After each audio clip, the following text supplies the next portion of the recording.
నమస్తే. బీఆర్ఎస్ పార్టీకి రోజు రోజుకు దెబ్బ మీద దెబ్బ తాకుతా ఉంది.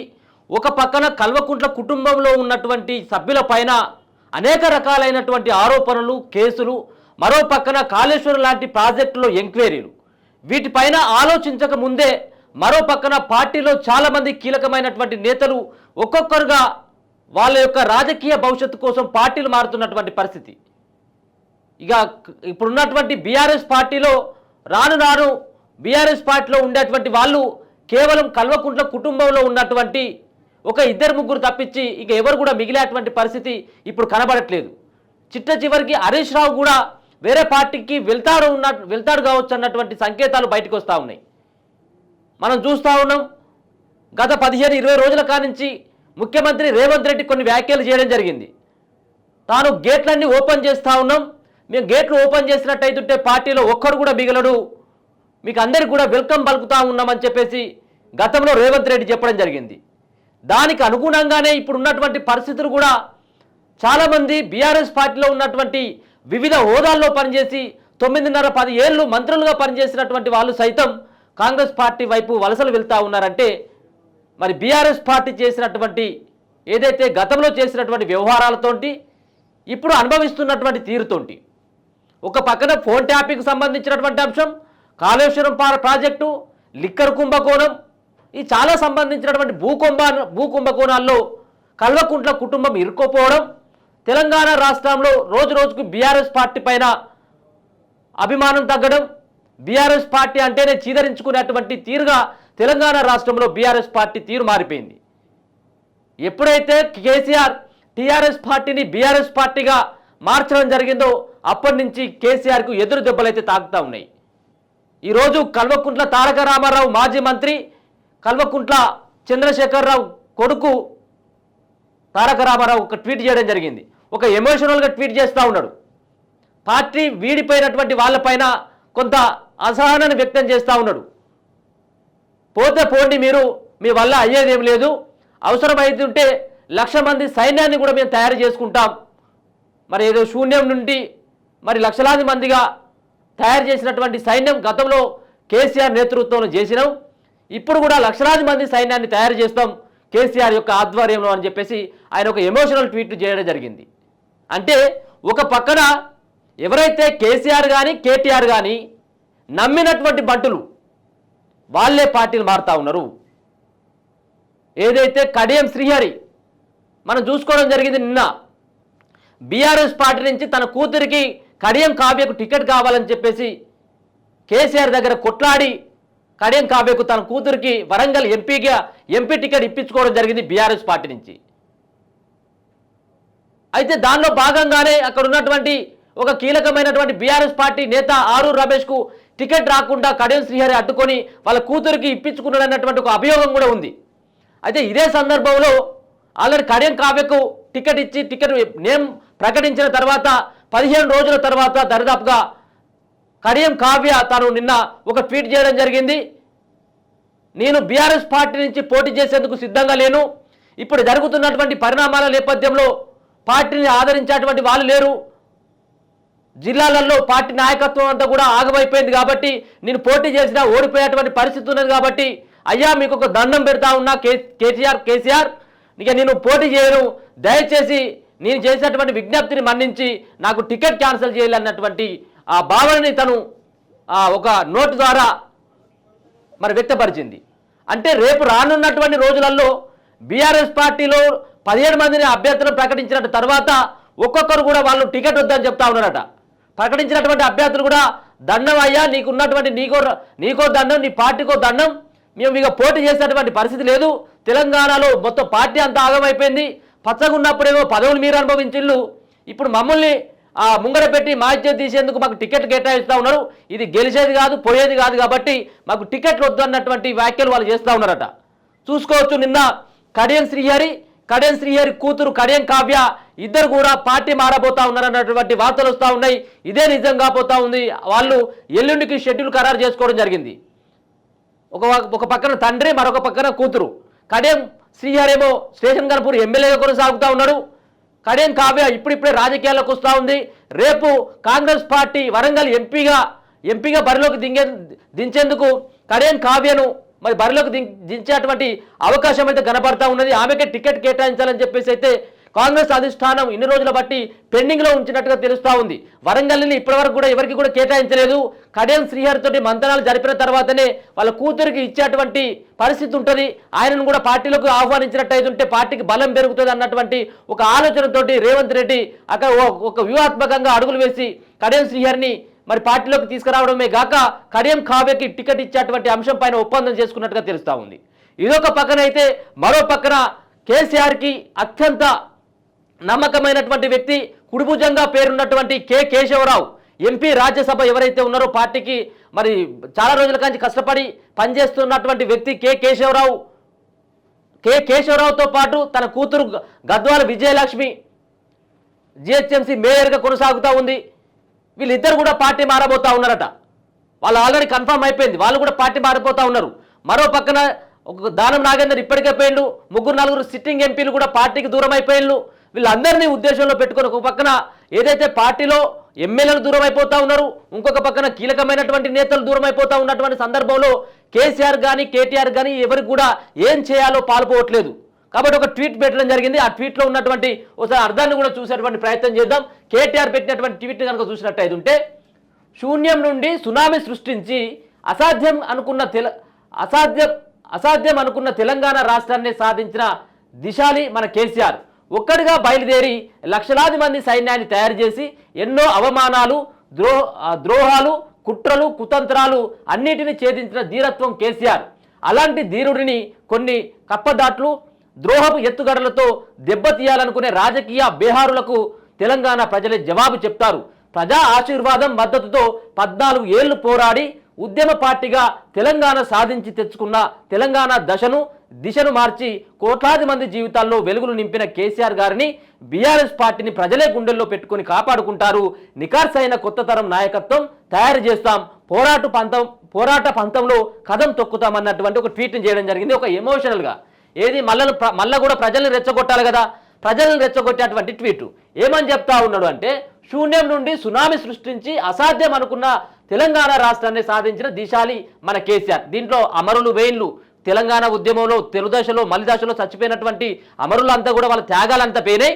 కానీ ఒక్కడే మొత్తం తెలంగాణ రాష్ట్రాన్ని అంతా తీసుకొచ్చినటువంటి దిశాలి ధీరుడు, వీరుడు, సూర్యుడు అని ఏదో చెప్పేటువంటి ప్రయత్నం చేస్తూ ఉన్నాడు. ఏదైతే అమరుల త్యాగం ఫలితంతో, ఎందరో మహానుభావుల త్యాగం ఫలితంతో ఏర్పడినటువంటి తెలంగాణ రాష్ట్రాన్ని మరి ఇలా కేసీఆర్ ఖాతాలో బీఆర్ఎస్ పార్టీ అంటే టీఆర్ఎస్ పార్టీ ఖాతాలో వేసుకున్నటువంటి ప్రయత్నం ఇంకా కొనసాగుతూనే ఉన్నది. దీంట్లో ఈ పోరాటంలో తెలంగాణ రాష్ట్ర సాధనే లక్ష్యంగా పనిచేసినటువంటి, ప్రాణాలే పోగొట్టుకున్నటువంటి చాలా మంది వ్యక్తుల యొక్క త్యాగాలను పక్కన పెట్టి కేసీఆర్ త్యాగం చేసిండు. శూన్యం నుంచి సునామీని సృష్టించినట్ట కేసీఆర్. అందుకోసమే కదా సరే అయింది కావచ్చేమో, నువ్వు దొంగ ఉద్యమమో లేకపోతుంటే ఇంకే ఉద్యమం చేసినావో మొత్తానికైతే తెలంగాణ రాష్ట్రంలో నీ పాత్ర కూడా ఉన్నది కావచ్చేమో. అయినప్పటికీ 9.5 ఏళ్ల పాటు తెలంగాణ రాష్ట్రాన్ని మీకు అప్పచెప్తే మొత్తం తెలంగాణ రాష్ట్రాన్ని అంతా కూడా దోచుక తిని ప్రజా సొమ్మునంతా కూడా దారదత్తం చేసి ప్రజా సొమ్ముతోటి వేల లక్షల కోట్ల ఆస్తులను సంపాదించుకున్నారు పర్సనల్గా వీళ్ళ కుటుంబం. ఇంకా అంతకంటే ఎక్కువనా? కనీసం తెలంగాణ ఉద్యమంలో చనిపోయినటువంటి కుటుంబాలు ఎవరైతే ఉన్నారో వాళ్ళ కుటుంబాలను కూడా నానా రకాలైనటువంటి ఇబ్బందులు పెట్టిండు ఇదే కేసీఆర్. ఏ ఒక్కరికి ఇచ్చినావు నువ్వు? తెలంగాణ ఉద్యమంలో ప్రాణాలు కోల్పోయినటువంటి కుటుంబంలో ఏ ఒక్కరినైనా కానీ శాసనసభకో లేకపోతే ఎంపీకో చేసినటువంటి పరిస్థితి ఉన్నదా? ఇక ఒక్కడిగా బయలుదేరి లక్షల మంది సైన్యాన్ని తయారు చేసి ఎన్నో అవమానాలు, ద్రోహాలు, కుట్రలు, కుతంత్రాలు అన్నింటినీ ఛేదించిన ధీరత్వం కేసీఆర్. మరి వెనక ఉన్నటువంటి వాళ్ళ పరిస్థితి ఏంటి సార్? మరి ఈ కుట్రలు కుతంత్రాలు చేసినటువంటి దాంట్లో బలైపోయినటువంటి పదవులు పోయినాయి, ప్రాణాలు పోయినటువంటి వాళ్ళ పరిస్థితి ఏంటి సార్? మరి 9.5 ఏళ్ళు తెలంగాణ రాష్ట్రం సాధించేటువంటి దశలో ఒక్కరైనా సంబంధించిన కుటుంబంలో, కేసీఆర్ కుటుంబంలో ఎవరైనా ఒక్కరైనా ప్రాణం పోయిందా? ఎవరికైనా ఒకరికి సంబంధించినటువంటి కనీసం ఏమైనా ముళ్ళు గుచ్చిందా? కనీసం ఏదైనా సంబంధించినటువంటి ఏది ముళ్ళు గుచ్చుకుందా? కనీసం ఏదైనా బుల్లెట్లు దాకినాయా? దాంట్లో బలైపోయినటువంటి వాళ్ళు మరి సామాన్యులు మాత్రమే. అనుభవించింది మాత్రం కల్వకుంట్ల కుటుంబం. ఎక్కడ ఉన్నాడు చూసింది కదా, తెలంగాణ ఉద్యమం సమయంలో కేటీఆర్ అమెరికాలో ఉన్నాడు. దీని గురించి రాసుకొస్తా ఉన్నాడు ఆయన ట్విట్టర్లో. ఇక అలాంటి ధీరుడిని కొన్ని కప్పదాట్లు, ద్రోహపు ఎత్తుగడలతో దెబ్బతీయాలనుకునే రాజకీయ బేహారులకు తెలంగాణ ప్రజలే జవాబు చెబుతారనేది ఇది నిజంగా కూడా ఎంత సిగ్గైనటువంటి ముచ్చటంటే, ఇవాళ వీళ్ళు చేసినటువంటి దొంగతనం తెలంగాణ రాష్ట్రం ఏర్పడిన తర్వాత మొదటిసారి అధికారంలోకి వచ్చిన తర్వాత ఎంతమంది పార్టీలను మీరు ఫిరాయించిళ్ళు, పార్టీ ఫిరాయింపులు ఎంతమంది ప్రోత్సహించిళ్ళు, రెండోసారి ఎంతమందిని మీరు పార్టీలోకి లాక్కోవడం జరిగింది, ఎంతమందిని బెదిరించడం జరిగింది. ఈ ఫోన్ ట్యాంపింగ్లతో కావచ్చు, మిగతా సంబంధించినటువంటి అంశాలతో కానీ వాళ్ళని బెదిరించి వాళ్ళకు ఏదైనా కాంట్రాక్టర్ పని చేస్తే బిల్లులు రాకుండా చేసి వాళ్ళని మీ పార్టీలోకి వచ్చేందుకు ఎంత ప్రోత్సహించాలో మాకు అందరికీ తెలియదా? ఇప్పుడు జరుగుతున్నటువంటి తీరే మీరు వేసినటువంటి బాటలోనే మిగతా పార్టీలు ఇప్పుడున్నటువంటి అధికార పార్టీ కూడా నడుస్తూ ఉంది. గతంలో కాంగ్రెస్ పార్టీలో గెలిచినటువంటి వాళ్ళను 12 మంది ఎమ్మెల్యేలు మీ పార్టీలోకి లాక్కొని దాన్ని సిఎల్పి లేకుండా మొత్తం అంతా కూడా మీ బీఆర్ఎస్ పార్టీలో కలుపుకోవడం జరిగింది. ఇది ఎంత ద్రోహమైనటువంటి చర్య? అప్పుడు ఇది గుర్తు రాలేదా నీకు? మేము చేసేటువంటిది ద్రోహం, మేము చేసేటువంటిది కప్పదాట్ల పని, మేము చేసేటువంటిది ఈ పని అంతా కూడా ఇది సరైనటువంటిది కాదు అన్నటువంటి అభిప్రాయం మీకు ఆ రోజు రాలేదా? దీనిపైన మాట్లాడాల్సినటువంటి అవసరం ఉంటుంది. ఏదో మళ్ళీ ప్రజా ఆశీర్వాదం మద్దతుతో 14 ఏళ్లు పోరాడి ఉద్యమ పార్టీగా తెలంగాణ సాధించి తెచ్చుకున్న తెలంగాణ దశను దిశను మార్చి కోట్లాది మంది జీవితాల్లో వెలుగు నింపిన కేసీఆర్ గారిని బీఆర్ఎస్ పార్టీని ప్రజల గుండెలో పెట్టుకుని కాపాడుకుంటారు. నిఖర్సైన కొత్త తరం నాయకత్వం తయారు చేస్తాం, పోరాట పందంలో కథం దొక్కుతాం. నువ్వు కొత్త తరం నాయకత్వం అనుకోండి, ఎవరికైనా కానీ ఎవరికైనా ఉద్యమకారులకు అన్యాయం చేసినావు, ఉద్యమంలో చనిపోయినటువంటి కుటుంబాలకు అన్యాయం చేసినావు, ప్రజా పోరాటంలో ఉన్నటువంటి చాలా మందిని కూడా అనగదొక్కేటువంటి ప్రయత్నం చేసినావు. ఇవాళ మళ్ళీ కొత్త తరం నాయకత్వాన్ని తయారు చేస్తామని చెప్పేసి ఏదో ముచ్చట్లు చెప్తా ఉన్నాడు. దీంట్లో ఉన్నటువంటి బీఆర్ఎస్ పార్టీలో ఉన్నటువంటి చాలా మంది నేతలంతా కూడా వాళ్ళ దారి వాళ్ళు వెతుకుంటా ఉన్నారు. ఎవరు కూడా బీఆర్ఎస్ పార్టీలో ఉండేటువంటి పరిస్థితి లేదు కాబట్టి కొత్త తరం నాయకత్వం పైన ఇవాళ కేసీఆర్ కేటీఆర్కి కొత్త తరం నాయకత్వం గుర్తొస్తూ ఉంది. నువ్వు పెట్టినటువంటి ట్వీట్కి ప్రజలు ఏమని స్పందిస్తారో ఒకసారి చూసేటువంటి ప్రయత్నం కూడా చేద్దాం. ఏమని స్పందిస్తాను? ఉద్యమకారులను వదిలి వలసదారులతో పార్టీ కూర్పు చేస్తే ఇలానే కుప్ప కురుతుంది. ఈసారైనా తెలంగాణ కోసం త్యాగం చేసిన వాళ్ళను కలుపుకొని పార్టీ కూర్పు చేసుకోండి అని చెప్పేసి మరి ఆ సిటిజన్ రియాక్షన్ అన్నటువంటి ఆ వ్యక్తి మరి ఒక కామెంట్ చేయడం జరుగుతాం. ఉద్యమకారులను వదిలి, వాస్తవంగా కూడా ఉద్యమకారులను మొత్తం వదిలి ఉద్యమం మీద దండయాత్ర చేసి తుపాకులు ఎత్తుపెట్టి కంకర్రాళ్లతో కొట్టినటువంటి వ్యక్తులను, ఉద్యమాన్ని నీరుగార్చేటువంటి ప్రయత్నం చేస్తున్నటువంటి ఎర్రబెల్లి దయాకర్ లాంటి వాళ్ళను పార్టీలోకి చేర్చుకొని ఉద్యమానికి ద్రోహం చేసి తెలంగాణ రాష్ట్రమే ఏర్పడొద్దని చెప్పేసి వాళ్ళ శాయశక్తులు ప్రయత్నించినటువంటి వాళ్ళకి ఇలా కేసీఆర్ వాళ్ళ యొక్క గవర్నమెంట్లో వాళ్ళ యొక్క ప్రభుత్వంలో మంత్రి పదవులు మెయిన్ పదవులంతా కూడా వాళ్ళకి అంటబెట్టడం జరిగింది. అప్పుడు ఇది గుర్తు రాలేదా? కేసీఆర్కి ఇట్లాంటిది ఖచ్చితంగా శాస్త్రి జరగాల్సిందే. తెలంగాణ రాష్ట్రం కోసం తెలంగాణ రాష్ట్రం సాధించడమే లక్ష్యంగా పనిచేసినటువంటి వాళ్ళనేమో పక్కన పెట్టి తెలంగాణ రాష్ట్రాన్ని రాకుండా చేయాలని చెప్పేసి ప్రయత్నం చేసినటువంటి వాళ్లకు, వలసదారులకు ఇలా కేసీఆర్ పెద్దపీట వేయడం జరిగింది. దానికి ఈరోజు అనుభవిస్తూ ఉన్నాడు. అదే చెప్తా ఉన్నాడు, ఉద్యమకారులను వదిలి వలసదారులతో పార్టీ కూర్పు చేస్తే ఇట్లనే ఉంటుంది, కుప్పకూలిపోతుంది. ఈసారైనా తెలంగాణ కోసం త్యాగం చేసినటువంటి వాళ్ళతోనైనా కానీ కలుపుకొని పార్టీ కూర్పు చేయి, ఇప్పటికైనా మీకు బుద్ధి వస్తుందా అని చెప్పేసి చెప్తా ఉన్నాడు కేటీఆర్. నీకే చెప్తా ఉన్నాడు. ఇక ఇంకొక వ్యక్తి క్రితిక్, కేసీఆర్ని మనం అమృతం అనుకున్నాం కానీ అవినీతి, స్వార్థం, కుటుంబం, అహంకారం కలిసి ఆ అమృతం విషయం అయింది. అమృతాన్ని విషయం చేయవచ్చు కానీ విషాన్ని అమృతం చేయగలమా? విషాన్ని పారబోయడం తప్ప వేరే మార్గం లేదు. మన తెలంగాణకి కావాల్సింది అసలు సిసలు బతుకమ్మలు కానీ నిషా కవితమ్మలు కాదు. మన తెలంగాణకి కావాల్సింది మన సాంప్రదాయ మొక్కలైన వేప, రావి కానీ విషపూరితమైన కోనోకార్పస్ మొక్కలు కాదు. మన తెలంగాణకి కావాల్సింది మంచి చేసే టెక్నాలజీ ఉండాలి కానీ ఆ టెక్నాలజీతోనే వేరే వాళ్ళ బెడ్రూమ్లోకి చూసే నిఘా నాయకులు వద్దు. పంచభూతాలలో ఒకటైన నీటిని తన స్వార్థ ప్రయోజనాలకు వాడుకునే నాయకుడు వద్దు. కల్వకుంట్లకి పాలు పోసి పెంచాము కానీ అది మనల్ని కాటు వేయబోయింది. ఇప్పుడు మనం ఏం చేయాలని చెప్పేసి ఒక మంచి ఆర్టికల్ అయితే రాయడం జరిగింది క్రితికు. కేసీఆర్ని మనం అమృతం అనుకున్నాం కానీ ఆయన ఒక విషపైనటువంటి మొక్క అని చెప్పేసి పోల్చడం జరుగుతూ ఉన్నది. మరో పక్కన కల్వకుంట్లకి పాలు పోసి పెంచడం కానీ అది మనల్నే కాటు వేయబోతా ఉన్నది అన్నటువంటి వ్యాఖ్యలు ఎంత దారుణమైనటువంటి వ్యాఖ్యలు ఒకసారి కేటీఆర్ అర్థం చేసుకోర్రి. మీ పైన ప్రజలు ఇంకా కూడా తిరుగుబాటే చేస్తూ ఉన్నారు. మీ ప్రభుత్వాన్ని కూల్చిళ్ళు అయినా కానీ మీ పైన ఇప్పటికి కూడా సామాన్య ప్రజలకు, తెలంగాణ ప్రజలకు ఇక్కడ కూడా కోపం పోలేదు. మీరు చేసినటువంటి దోపిడీలు, మీరు చేసినటువంటి ఈ అరాచక పనులు, బెడ్రూమ్లో మాట్లాడుకున్నటువంటి వీడియోలు, ఆడియోలు కూడా ఈ పాపాత్ములు విన్నారంటే ఇంతకంటే ద్రోహం ఏమైనా ఉందా చెప్పాలి మీరే. నిజంగా కూడా ఎవరైనా కానీ సామాన్య ప్రజలకి ఇదంతా కూడా అర్థమవుతుంది. ఇప్పుడిప్పుడే వీళ్ళు చేసినటువంటి ద్రోహం ఇంత ఉందా అని ఒకసారి అర్థం చేసుకో. ఇట్లాంటి చాలామంది కూడా కామెంట్లు చేస్తూ ఉన్నారు దీనిపైన. ఇక డోంట్ వరీ బ్రో, మళ్ళీ వచ్చేది మీరే అని చెప్పేసి అంటా ఉన్నారు. ఇక బీఆర్ఎస్కి పెద్ద వెన్నుపోటీ ఇది అని చెప్పేసి అంటాను. ఇక కుబుసం వీడాలి, కసిగా కదలాలి, యువతను లేపాలి, జనం కోసం నిలవాలి, తెలంగాణ కోసం తెగించాలి, మారు ఉద్యమం మార్పు కోసం, సరైన రాజకీయం కూర్పు కోసం అని చెప్పేసి చెప్తా ఉన్నారు. మరి మొత్తానికైతే ఏదైతే కుబుసం వీడాలి, కసిగా కదలాలి, ఇవన్నీ కదిలి ఇవన్నీ చేసి యుద్ధాలు కత్తులు పట్టుకొని అక్కడ ఉద్యమం చేసిన తర్వాత ఇదంతా మనం చేయాలి. వెనుకమ్మటి ఉన్నటువంటి ఇటువంటి వ్యక్తులేమో పదవులు అనుభవించాలి, కోట్లు సంపాదించుకోవాలి. మనం మాత్రం ఆహో ఓహో అని చెప్పేసి అంగిలి చింపుకోవాలి, మనం ఉన్నటువంటి జేబులో ఉన్నటువంటి పైసలు ఖర్చు పెట్టుకోవాలి, పిల్లలకు దూరం కావాలి, అవసరం అయితే ప్రాణాలు పోవాలి. మనమేమో ఈ పనులు చేయాలి. ఇక అనుభవించేటువంటి వ్యక్తులేమో ఇట్లాంటి వాళ్ళు ఉంటారు. ఇక ఇప్పటికైనా అవకాశ రాజకీయ నాయకులను తరిమి కొట్టండి అని చెప్పి చెప్తా ఉన్నారు. అలాంటి ఉద్యమంలో తనకు తోడు ఉన్న వారిని వెళ్ళగొట్టి తన కుటుంబానికి ఉద్యమంలో లేని వారికి పదవులు ఇచ్చి ఇప్పుడు ఈ స్థితికి వచ్చింది పార్టీ. గత 10 ఏళ్ళు అధికారంలో ఉన్నప్పుడు ఉద్యమంలో తనకి తోడుగా ఉన్నవారు ఎవరు అతని పక్కన లేరు. ఉద్యమ ద్రోహులు అన్నవారికి పదవులు, పక్క పార్టీ నుంచి వచ్చినటువంటి వాళ్ళకే పదవులు ఇవ్వడం జరిగింది. ఎవరు కూడా మమ్మల్ని గుర్తించలేదని చెప్పేసి మరో వ్యక్తి కామెంట్ చేయడం జరుగుతుంది. వాస్తవంగా కూడా ఉద్యమం సమయంలో కొట్లాడినటువంటి వాళ్ళనేమో కేసీఆర్ పక్కన పెట్టి వాళ్ళ కుటుంబ సభ్యులను తీసుకురావడం జరిగింది. మరో పక్కన ఉద్యమానికి సంబంధం లేనటువంటి వ్యక్తులకేమో మంత్రుల పదవులు అనుభవించేటువంటి పరిస్థితికి తీసుకొచ్చింది కేసీఆర్. వాళ్ళకు న్యాయం చేయలేదు అని చెప్పేసి మరో వ్యక్తి కామెంట్ చేస్తూ ఉన్నారు. ఇక ప్రస్తుతం మీకు శని 4వ పాదంలో నడుస్తూ ఉన్నది. వాస్తవమే, మరి కేసీఆర్ 4వ పాదం కాదు 5-6 పాదాల మీద నడుస్తూ ఉన్నది శని అనేది.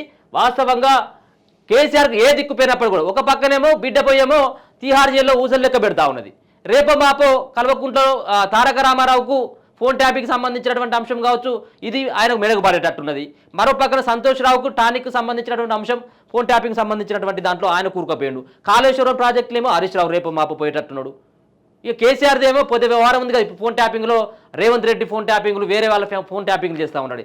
దాంట్లో కూడా రేపో మాపో కేసీఆర్కి మరి ఉచ్చు బిగించబోతా ఉన్నది అర్థమవుతా ఉన్నది. కాబట్టి ప్రస్తుతం మీకు శని 4-5 పాదాలు కాదు 6వ పాదాలు నడుస్తుంది అనేది అర్థమవుతా ఉన్నది. ఇగో పిడికిలు బిగించాడు ఒకప్పుడు, ఇక ఇప్పుడు చూడాలి ఆయన ఫేస్లో కదలికలు. ఇగో చూడు, సారు కారు 16 బేకారు అన్నటువంటి వ్యాఖ్యలు చేసినటువంటి ఇక్కడ ఉన్నటువంటి కేటీఆర్ చూడాలి. ఇప్పుడు చూడు మొహం ఎట్లా ఉన్నదో సార్ది. ఒకప్పుడు ఎంత విర్రవీగిళ్ళు, మా ప్రభుత్వం నడుస్తూ ఉంది, మేము ఏం చేసినా చెల్తుంది, ఎవరైనా పట్టించుకున్నారా, ఎవరైనా ప్రశ్నించేటువంటి వాళ్ళపైన గొంతు నొక్కేటువంటి ప్రయత్నం చేసి తీసుకుపోయి జైళ్ళల్లో వేసి కేసులు పెట్టేటువంటి ప్రయత్నం.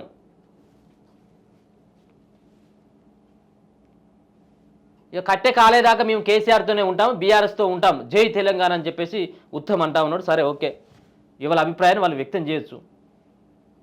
సరే మొత్తానికైతే ఈయన పెట్టినటువంటి ట్వీట్ పట్ల చాలా కూడా ఏవైతే నెగిటివ్ కామెంట్స్ అయితే వస్తూ ఉన్నాయి. ఎందుకంటే వీళ్ళు చేసినటువంటి ద్రోహం మామూలు ద్రోహం కాదు. ఒక పక్కన పార్టీ ఫిరాయింపులను వీళ్ళే ప్రోత్సహించారు గతంలో. ఇప్పుడు మళ్ళీ ఈ పార్టీలోకి వెళ్ళి గెలిచినటువంటి ఎమ్మెల్యేలు వేరే పార్టీలోకి వెళ్తే ఇది తప్పు అని చెప్పేసి మండిపడేటువంటి ప్రయత్నం చేస్తూ ఉన్నారు. కేసీఆర్ కానీ కేటీఆర్ కానీ హరీష్ రావు కానీ ఇప్పుడున్నటువంటి నేపథ్యంలో ఏ ఒక్కరు చెప్పినా కానీ పార్టీలో ఉండేటువంటి నాయకులు ఎవరు కూడా కనబడట్లేదు. ఎవరైనా ఉండేటట్టుగా ఉన్నారా?